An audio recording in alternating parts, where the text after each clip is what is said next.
Hey again, YouTube. Nut job with machete back with, well, you know what? This one doesn't really count as a gentleman's knife. You'll see why in a second. This is, and I'm going to have to read this one because the little numbers aren't written on the thing. This is the Sanrenmu, yes, it's the Sanrenmu, 7042 LTC GH T2. What makes it different from the other ones? Well, I have the hiccups, yes. It's a liner lock. It's the only liner lock that I got from that big order. It also is basically a nasty, almost a box cutter. Nice, sturdy knife. There are some issues. Don't get me wrong. It's, if I remember correctly, this thing was like $12.50 or something like that. Again, Canadian. Specs, price, where to get it, all that will be below. But it's a really good knife. It's really, really sturdy. It's not the most comfortable thing. That's actually the issue I have with it is due to the comfort. But it is a really good knife. Now, centered, and the lockup, you can hear that click. The lockup is solid, rock solid. And in fact, you can see the line from the handle jimping all the way onto the blade jimping, one continuous line, and there's no blade play left or right, front or back. And liner lock, move it out of the way, closes up. The only issue I have with it is the handle scales. They say they're G10. I think they're G10-ish plastic or G10 copyright, you know, that kind of thing. Like saying it's made with real cheese and it's real brand cheese. But that's the only issue I have. It's not the most comfortable in the hand. But what I found is as you use the knife more, it becomes more comfortable in the hand. When I first got it, I didn't like the feel. It felt really rough. It felt really almost unfinished. And now that I've been using it for almost a month, it's actually really good. I love that blade design. Nice straight edge. You know, a nice, almost Warncliffe. It's basically a box cutter. It's a folding box cutter. The pocket clip is really, really sturdy. And actually, this one lets you move it. If you want to do a tip-up carry, you can actually move it to either side on the bottom. Left pocket, right pocket, tip-up carry. Right pocket, tip-down carry only. And, okay, utility knife, why not throw in something utility-ish? So, can opener and bottle opener, which, again, is actually kind of handy. I haven't had a chance to use them as can openers, but the bottle opener worked really well, you know, after filming a couple of videos. So, yeah, no thumb studs or anything to open it. You've got this void opening, whatever. Put your finger in there, open it up one-handed. Really good knife, really sharp knife. Again, let's do it this way.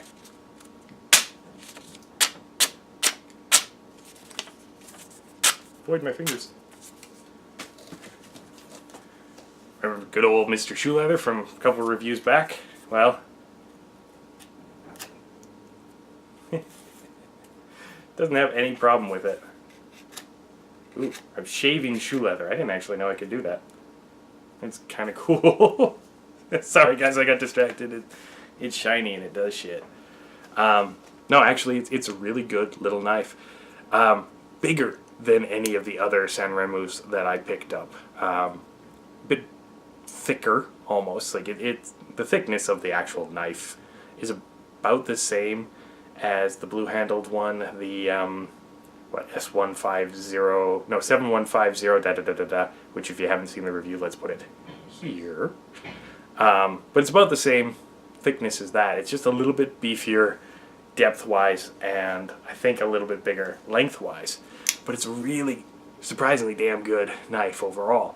The only reason I say it's not really a gentleman's knife, and it's not really fitting in with that category, is it can be deployed easily with one hand. But it's a really damn good knife. I know I sound like I'm getting paid by it. By the way, I'm not. Good knife, good solid setup, comfortable in the hand after a while. When you first get it, you might notice it's not comfortable. After a while, it'll start. I think it's just that the plastic wasn't quite finished or something, and it just needed to be fixed. Put your finger on the jimping on the spine, locks up really, really well for anything that you need to do.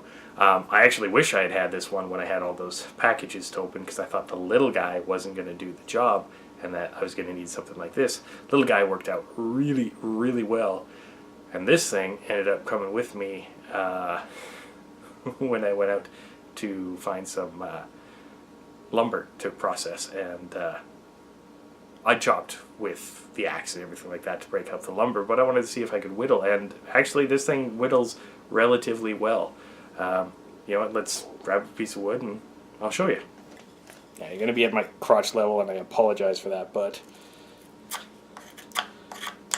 you need to make any sort of quick work, feather stick, anything like that, and this thing will actually do it. So it works fairly well. Fairly well as a, sorry, I got really close to the camera there, fairly well as a backup survival knife, or if you wanted to throw it.